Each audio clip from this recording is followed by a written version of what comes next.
Amakuru atangwa n'Ishirahamwe mpuzamakungu ryitaho amagara y'abantu OMS yerekana ko malariya ikiri ingwara ibandanya kwibonekeza cane mu Burundi, kandi ko abana bari munsi y'imyaka 5 aribo bangamirwa cane n'iyo ngwara. Mu mwaka wa 2023 hari ibitigiri vy'abantu barenga imiriyoni 4 bari bagwaye ingwara ya malariya. Muri abo abarenga imiriyoni 2.2 bari abana bari munsi y'imyaka 5, bangana n'ibice hafi 46% vy'abagwaye bose. Mu mpera z'umwaka wa 2025 naho Ishirahamwe mpuzamakungu ryitaho amagara y'abantu kw'isi yerekana ko abantu bangana n'amajana 644 aribo bahitanwe n'ingwara ya malariya, nayo abashika imiriyoni 5,300,000 akaba aribo bari bagwaye ingwara ya malariya. Muri abo hakaba harimwo cane cane abana bari munsi y'imyaka 5 hamwe n'abakenyezi bibungenze, ivyatumye abanyagihugu banduye malariya babandanya kuba benshi no mu mwaka wa 2026 nk'uko vyibonekeza ku mavuriro atandukanye. Malariya ikaba irishiriza kwibonekeza mu bihe usanga yandukira cyane cyane mu mezi yandamukiza, rusama na ruheshi. Kugira iyo ngwara ituzwe, Burundi bwatanguye gushira mu mugambi usanzwe wo gukingira abana urucanco rwa malariya kuva muri ntwarante umwaka wa 2025.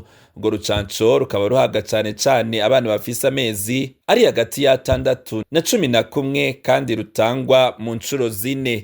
Mu ntango z'umwaka wa 2026 Ishirahamwe ryitaho amagara y'abantu n'abafatanyabikorwa baryo barabandanije gukurikirana ingene urwo rucanco ruriko rushigwa mu bikorwa mu mavuriro atandukanye y'igihugu, naho urwo rucanco rwonyene rudahagije mu kurwanya malariya. Abajejwe amagara y'abantu barasaba ko hobandanya gukoreshwa imiti yica imibu iri mu misegetera, gutera imiti mu mazu, gukingira abakenyezi bibungenze hamwe no kwipimisha no gutangura kuvugwa hakiri kare igihe umuntu wese afise ibimenyetso vya malariya. Muri rusangi rero ingorane ikomeye Burundi buhanganye nayo mu mwaka wa 2026 mu bijanye no kurwanya malariya akaba ari ukugabanya igitigiri c'abandura iyo ngwara hamwe no gukinga impfu cane cane mu bana bari munsi y'imyaka 5. Ivyo bikaba biri uko mu gihe kuwa 20 Myandagaro umwaka wa 1897 ariho umuganga w'umwongereza Ronald Ross yatoye ko umubu w'ingore Anopheles mu rurimi rw'igifaransa ari utera ingwara ya malariya.